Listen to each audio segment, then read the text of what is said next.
So it's time for another Wardy's Waffle and a farm update. Lots going on at the minute, still carrying on a lot of the meetings and a lot of the jobs regarding the budget that we need to get some actions to. I will say on that we are part of the Peaceful group. There are a few organisations who got involved in this who I think aren't involved in farming, and they've jumped on the bandwagon a bit, and we are the peaceful ones. We're looking at doing things the right way, and I actually think doing it that way we are getting our feet under more influential tables. That's only been possible because we are doing things correctly. We're not being militant, we're not causing disruption, and we are doing things right with the public. So I think that's really worth a point worth noting. So as ever now, I'm starting these updates with answers to some of the questions that come in on the previous updates, and some statements I suppose I just want to respond to. I've got my iPad here with one or two things on, so I'm going to start into those. And I think we ought to need to look at global warming because whether you believe in it or not, I think there are some things that's regarding people attributing to global warming that as a result of bad management, and one of those is flooding. And when you look at current government proposals, they want to build 58 houses a day within the next parliament. And when you start to look at that, they're not putting the infrastructure in place. They need to put all the management of the water, they need to look at electricity, supply, and all of these things, and they're just not doing that. And they're building houses anywhere you like, and then thinking about why areas are flooded. And this is the problem we've got. So I think some of the flooding and some of the issues we've got is not down to global warming, it's down to bad management and bad planning. And as a result of that, I had a building inspector actually message in response to one of these videos. He sent a message through, and this is his message he sent only the other day. Some of you might have seen this, it's in one of the comments from last week's video. He said, "Evening Andrew, I'm a building inspector for new builds. You are spot on with the infrastructure needing to be upgraded, but even with that aside, there is zero chance the 1.5 million homes will be achieved," and that is what the government are saying they want and they will have. Materials, skilled workforce, planning, etc. are all in very short supply. There is a culture in new build amongst the big PLCs of numbers achieving bonuses, not focusing on quality homes. Really interesting that from a building inspector. So thanks very much for sending that through. Looking also still at water, we've got the lock gates at Boston, and we've had flooding in Boston or on the edge of Boston on some farmland due to the infrastructure in Boston going out to sea being wrong. We are still looking at that, so thank you for that comment. Also regarding water issues, somebody said in one of them, the reason why we've got the NRA, the National Rivers Authority, was disbanded and the Environmental Agency was set up was down to Labour. Well, apparently someone said it's not, and the comment here says the River Authority was set up, so that's the National Rivers Authority was set up in 1987. It was disbanded in 1996 under the Conservatives, when Margaret Thatcher was Prime Minister, when Douglas Hogg was Minister of Agriculture. So it's the Conservatives that disbanded the NRA and set up the Environment Agency. So thanks for that comment coming through. Also looking at, we've had a comment about payments for crops in floodplains. Are crops paid? No, they're not. On these designated flood areas, and you saw an update I put up a couple of weeks ago where I visited one near me. In that particular case, there was a one-off payment made when that floodplain was set up in the 80s, and that was meant to cover the duration or for a number of years or for the lifetime. And the farmers then were told that the floodplain was only going to be used once in a while, in a very short while, and not very often. As it's turned out, it's used about 3 times in the last year. And in that situation, the farmers now are not getting the income they should be because they're losing far more crops than they were originally paid for. So that is the problem with the payment in these designated floodplains. Really, really interesting. Well, we're still talking about rivers. The River Parrett in Somerset, some of you know that river. I've been asked, has that river flooded since it was dredged? Well, it was dredged quite heavily. One big section was, I think it was about 2016, I think it was somewhere there. The floods happened in 2014, and then Prince Charles and the Environment Minister or the Environment DEFRA Secretary, they were the ones that overruled the Environment Agency and said that the river must be dredged. There was a huge length of it dredged, massive amount taken out, and these are some of the clips, and this is some of the footage of that, because I was involved down there with Forage Aid when the livestock suffered and a lot of the feed and bedding got washed away. I was down there quite a while, and I got to know some of the farmers really well. James Winslade's one of them. Some of you who watch these videos will know James, and I know James watches these, and we've become good friends since those days. And this is the work that was done to clean that river out, and as far as I'm aware, I think that river has not flooded to anywhere near the capacity that it did do in 2014, and all that area of land hasn't flooded. It's definitely sorted it out. So I think that just proves for itself that cleaning rivers out, desilting, dredging, call it what you like, does work. One other thing I want to touch on that's happened this week is the neonicotinoid issue. Now that is seed treatments on sugar beet. The NFU put in a request for the use of neonic treated sugar beet seed last summer. And it depends on temperature. The derogation has been granted the last 2 or 3 years. And there's a lot of data that goes into weather. So if we happen to have a cold winter, insects, which are aphids, will actually be controlled by colder weather. So if that colder weather happens, then there's not a need, or so much of a need, for the neonic seed treatment. Now this neonicotinoid seed treatment controls the aphids that carry the virus yellows. Now the virus yellows is a disease that aphids bring in and infect the sugar beet crop, and the yield reduction is absolutely massive. Now the neonicotinoid seed treatment is a seed coating around the sugar beet seed, and when we get drilling sugar beet this coming spring, I'll show you some sugar beet seed and the size of it.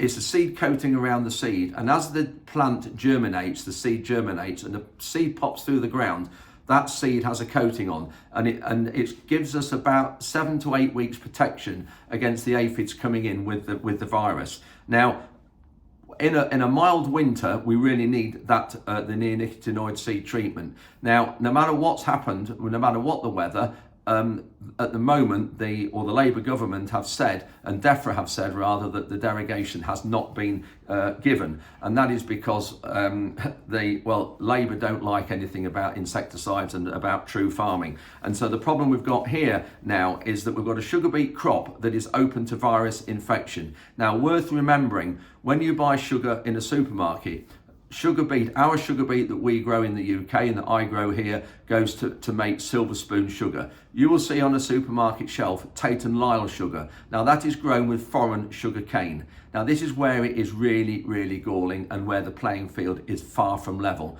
That Tate and Lyle sugar will be grown with sugar cane, and it will have neonic chemicals on it. So on a supermarket shelf you'll have Tate and Lyle grown with neonics. On the next to it, you'll have the Silver Spoon sugar that is grown not with neonics, and that is where it's wrong. The imports are allowed to come in with products that we're not allowed to use. Now the problem we've got is that now that we're not allowed to use neonics, and the reason we're not allowed to use them is there was a lot of work done a few years ago when oilseed rape was banned from using it. Was that they said it was bad for bees. Now, when you put a teaspoon of the neonic liquid seed treatment onto bees or in a beehive, yes, you're bound to get some bee mortality, and that's what they said. They said it was harmful to bees. But when you get it in an environment like we have it, when you get a small dose on seed and a very small dose, it's all controlled, you don't get the exposure to it that they were exposing a teaspoonful of the neonic liquid seed treatment. So this is the problem we've got, and at the moment I think the Labour government and DEFRA are looking at the hazard of it. They're not looking at the consequence or the risk of not using it. So the problem we've got now is, now we can't use it. We still have to control these aphids when they're carrying this virus into the crop. So now what we will have to do is we'll have to spray 2 or 3 times with an overall spray that will cover the whole soil surface.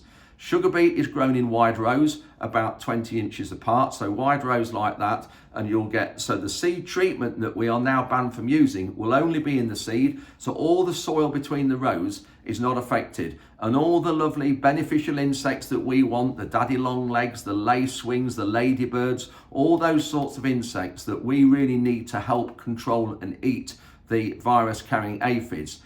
The insecticide that we now have to use as an overall spray will spray the minute sugar beet plants and the soil. It's actually damaging what we call the beneficial insects. So the government don't realise, or they maybe do, but they're choosing to ignore it, that banning the use of the neonics mean we're actually going to be harming more beneficial insects that we want to keep.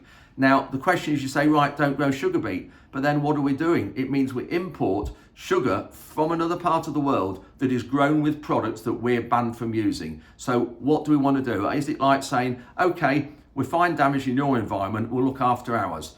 And I think this is where the whole thing for me, there is not a level playing field. And when you start to look at sugar cane generally, they can use about, I think it's 23 or 27 chemicals that we are banned from using grown sugar beet that they can use in sugar cane. And this is where there's a big problem. So sorry a detailed long explanation on neonics, but this is the problem we have with it. Looking also to supermarkets, we've had this week, massive support from the supermarkets. We've got nearly all the major ones come out now in support of us against the budget. So we are looking at, we've had Morrison's come out with big support, Asda, Tesco's a new one this week, which is great to get them on board. We've got Sainsbury's as well. We've got Aldi, another one that's come out in support of us. I think Marks and Spencer's have a Booths or another supermarket that's come out to support. So we're nearly there with a full house. And I think it's this peaceful protest that I mentioned a few minutes ago that we're all doing that I think is really helping. We're getting very high level discussions. We've got meetings lined up in the next week or two. Martin and Ollie were in London a couple of days ago doing lots of meetings. I couldn't join them because I'd got other commitments. And so we've got lots of things going on. We are involved in lots of meetings. We're involved in lots of discussions. We've been invited to lots of things that I think will keep the pressure on behalf of all the farmers in the UK. So one other thing we've got is a cereals event. You know, I'm hosting it here on our farm at Leadenham.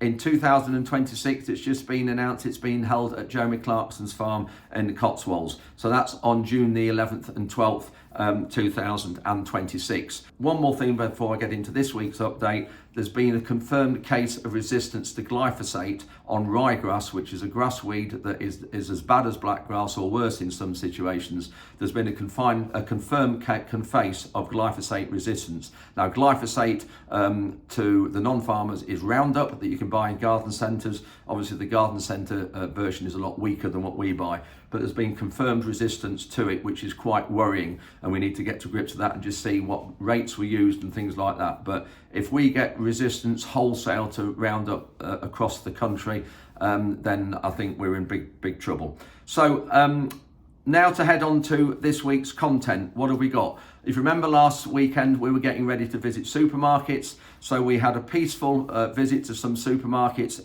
I was into Newark, and we're looking at Lincolnshire. We've got other people involved in managing towns. That was an absolutely massive success. A lot of support from the public, a lot of chat we had with them. We didn't get any derogatory comments. Nobody said they didn't agree with what we're doing. So thank you if you saw that. Thank you to everybody who took part in the supermarket visit with the tractors. And I think it worked really, really well. It was fantastic to do that. We've got something else going on this week that by the time you see this on Saturday, there's an NFU event going on in a couple of days.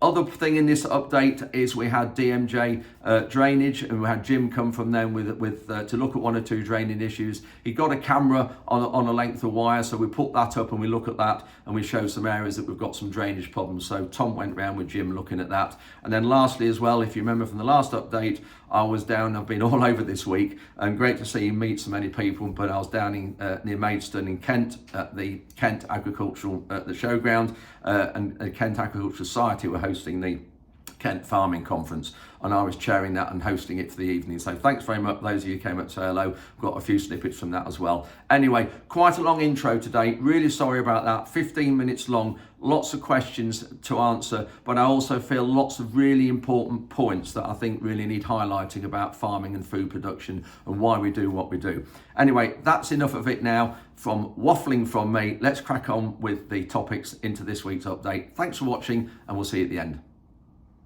So we're down at Sainsbury's at Wellesbourne, just outside of Stratford upon Avon. We're all arable farmers here today, and we've been in, met the manager, very pleasant lady, handed her the letter, just expressing what we're doing here and engaging with them. and if any of their customers come over to speak to us, which they quite quiet at the moment, but they have been, and all in support. Toby's with us with his marvellous 8410, and he's been in and done his shopping, and he's decided he needs a 16 pack of toilet roll. There for a reason. Well, we're just trying to spread the word a little bit. Yeah, well done, you. Okay. I'll give you one of each. The first. Yeah, thank you. Yeah. That explains I'm why rather pleased. we are not happy. I know.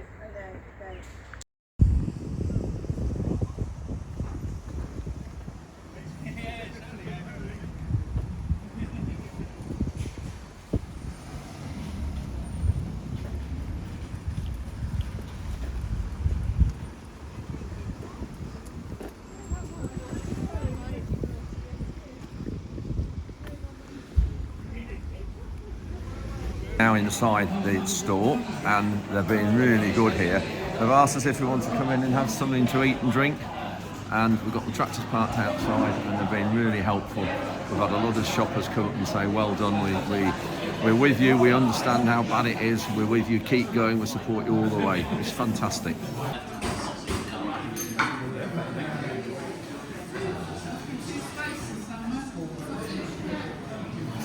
We've just been in Waitrose and just had a fantastic cup of coffee, sandwich, and really good, aren't they? Yeah, they've been really kind, really very kind. accommodating. Very which is accommodating. Nice to see.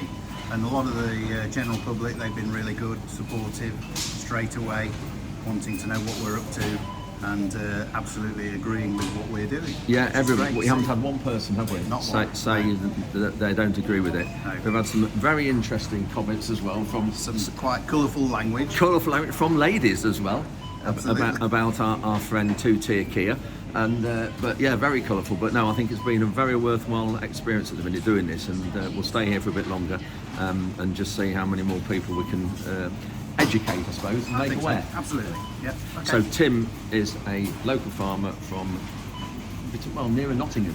Then. Yeah, in between Nottingham and Newark. Yeah, that's it. Brilliant. Thanks.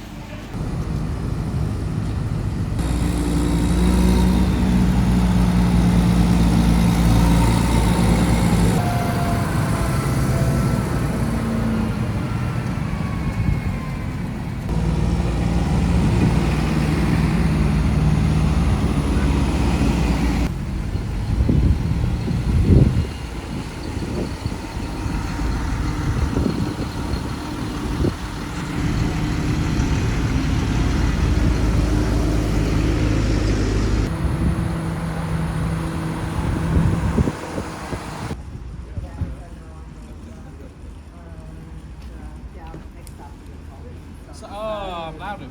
Oh, there you go. I'm the chairman now. I'm the chairman.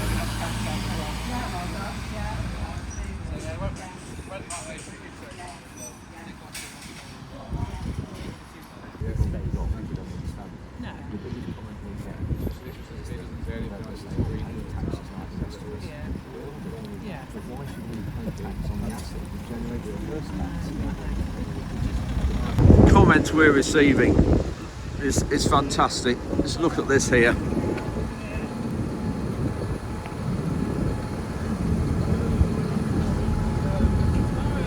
Thank you very much. You're supporting. Oh, definitely, mate, definitely. Thank you. Against this cabal, Yeah, definitely. right. Don't give me land to gate, say, those we're all knackered.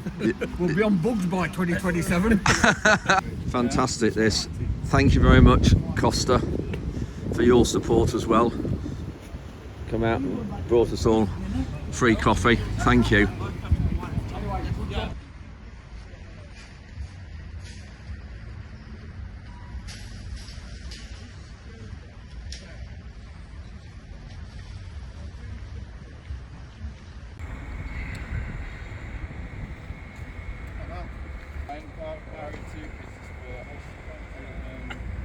Sending you.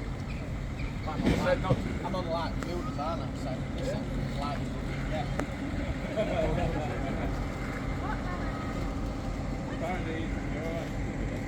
So I've just arrived at the Kent Showground. This is the conference centre, just being picked up from the hotel I'm staying at.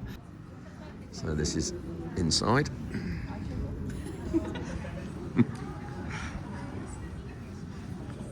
So everybody has now gone in, just about, just delayed starting a little while because there's been an accident on the road. People are a bit late getting here. Or a reject.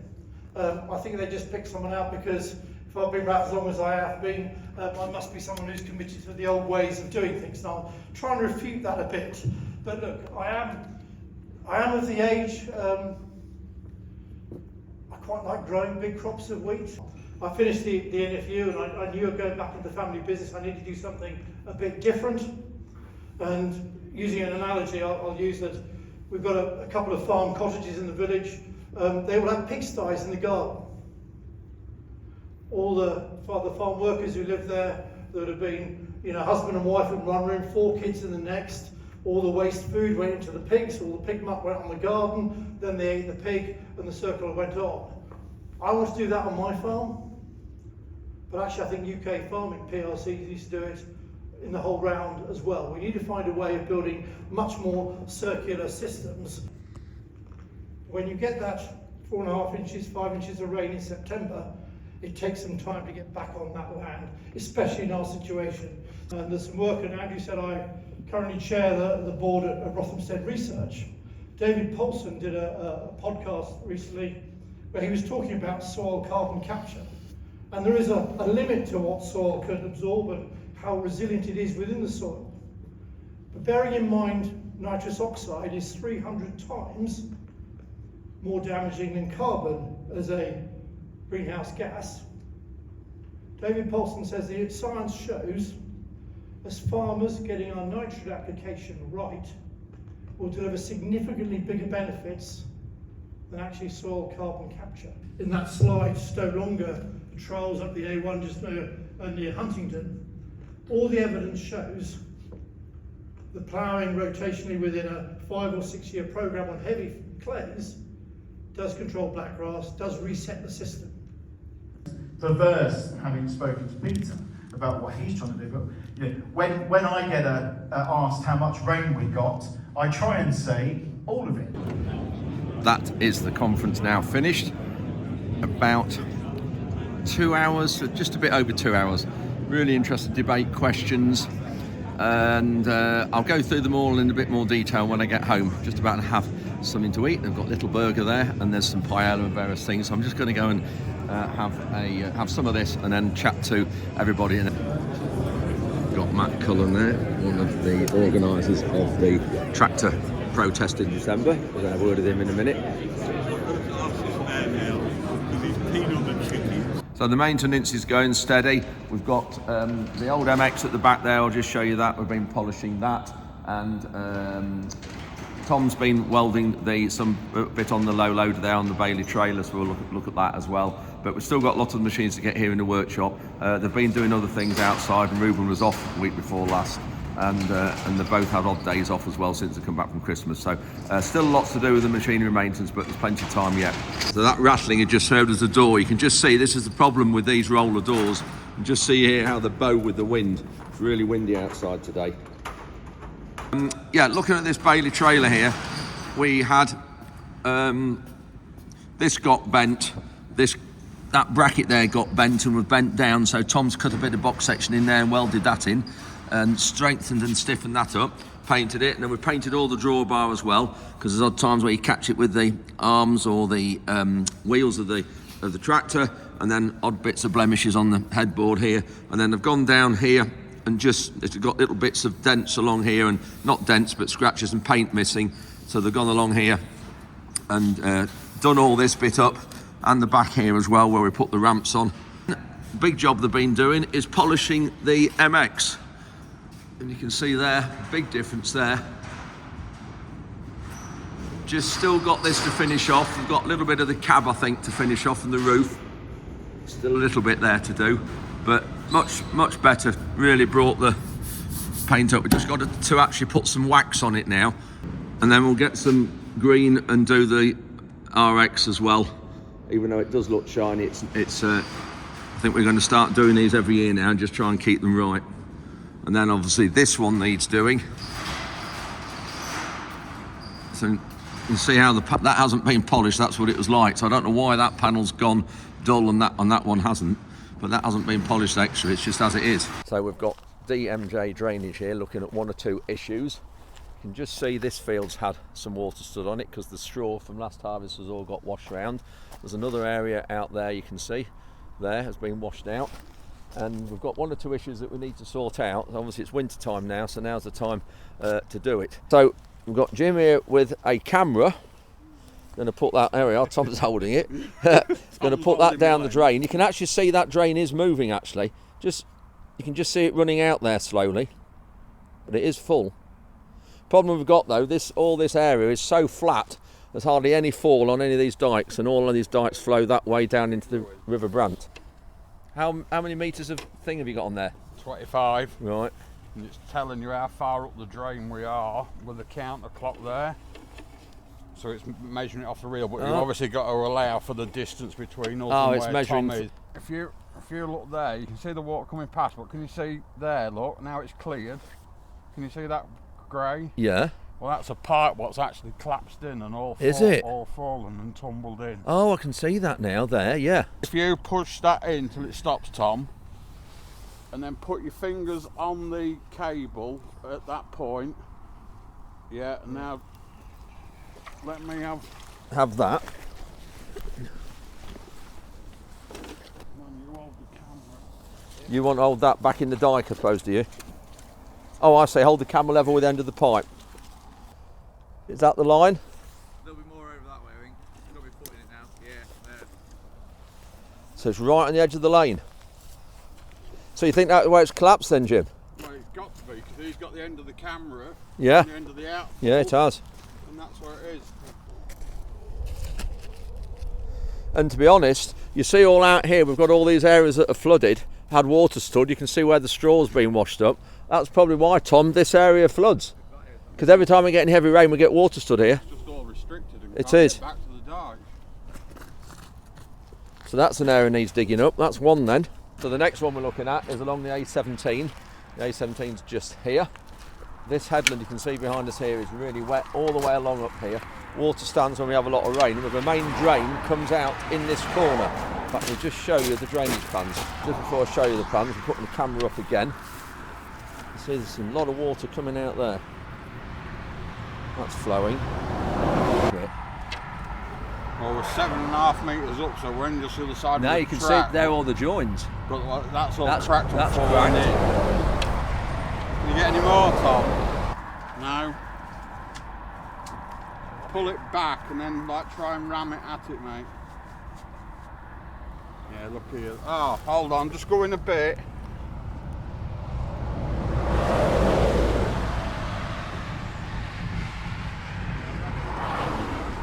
There. Yeah, just hold it there. Yeah, just pull it back, Tom. What's that? Is that a lateral joining into it, was it? Yeah. Yeah, no, there was one back here because I thought I saw a different... So what Jim's just done is just changed the end, taken that end off the camera and put one of these on, so a lot smoother. So it'll get through where it's a bit tight. Just while they're finding that, looking at the drainage plans, these are the plans of the field. So here's the A17 through there. That is the A17 there. You can see there it says from Newark. We are now, that pipe there is where Tom is in, just down there, and that's where we've got the camera up. So this here is a main drain that goes along here. Now these are what we call laterals. These red ones all go into it, and the red pipe is smaller than the blue, and then you've got the green here which is in between the red and the blue. So you've got all these pipes go into it, and then this carries it all out into the dike, and then it's wet along this headland, the edge of the field here. So we're just looking along this dike here. That is the drain that Tom's now stood on. We've just pulled this out and laid it out, and it's right at the edge of the track again, there. That's where the obstruction is. The other end of the field, and we've got a pipe there. Just take it back out and just wipe it on your overalls, Tom. I reckon See, that is running slightly, so that goes all the way through here. But when you look at the plans, there's the dike, which is here. And that pipe there that Tom's now put the camera up is this one here. And you can just see this corner of the field drains all into this pipe. So all this corner here drains out here. I was changing the end again. We're changing the end again. Why are you changing it back? Because we've got some water in there and he's stood in water with that skid on. Oh, and that holds the camera off the above the water. Ah. Camera's up this one, and it looks we're going up quite easily. There's clay tiles that are all out of line, but it's gone back into water again now. Oh right. So there was an issue, but it's gone past it. And that one there, it's stood in water. It's as though the drains have got out of line. The tiles have. Still going up easily enough. Yeah, it's going fine.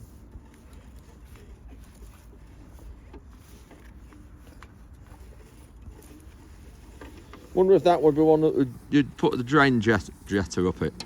It'd certainly benefit from having a flush out, but to me it's got some backfall on it because there's not that much water running out of there. Yet the camera's half in water. Or the pipe's half in water. Oh, they're looking at that one. Just wanted to look at this pipe. Now that's a big 6-inch pipe, water flowing out there. That comes through that field, underneath, right up there, the field that's coming sugar beet. Now, looking at the plan, this is that pipe. So I'll turn that round, because that's the way that map goes. So looking at that field, it's difficult to show you, but you can just see there, the pipe, that blue pipe there where my finger is, comes all the way down there, under this lane. And this here is the lane we're stood on just there.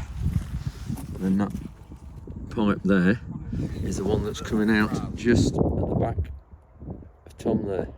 Very interesting shot just here, what Jim's pointed out. You can see there the tiles. So this there and that there's a join. There's actually 3 in quick succession. You've got one there, then one there, and then there's another one further back. You can just see that inside. But then the tiles are also cracked along the length of them, so they're breaking in and tumbling in. Yeah. There he is, yeah. You can just see all the joints sort of coming through. So how long are these pipes? Big are these pipes? About 15 inches long. They're not very long, are these old clay pipes? Now 12 to 15 inches long generally. Yeah. And they'd have been put in when? In the 60s, 70s, something like that? Yeah. So this has fetched a bit out, pulling that out. We ought to get this jetted. There's all lumps of dross in the bottom of the pipe there. So Glenn, from Fentons of Bourne, when you watch this, thank you. We'll have the jetter for a week or two and have a look at some of these. Look at that, the amount of silt, debris on that, so it shows that's what's in the bottom of the pipe. So that pipe really would benefit from... And that outfall's now stopped running. Yes, look at that, it has. Just trickling once flushing out. Right, we're going to have a look at this other bigger pipe.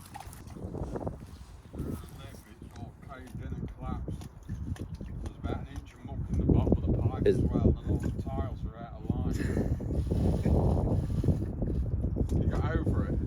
Yeah, you get over it, but you can hear it.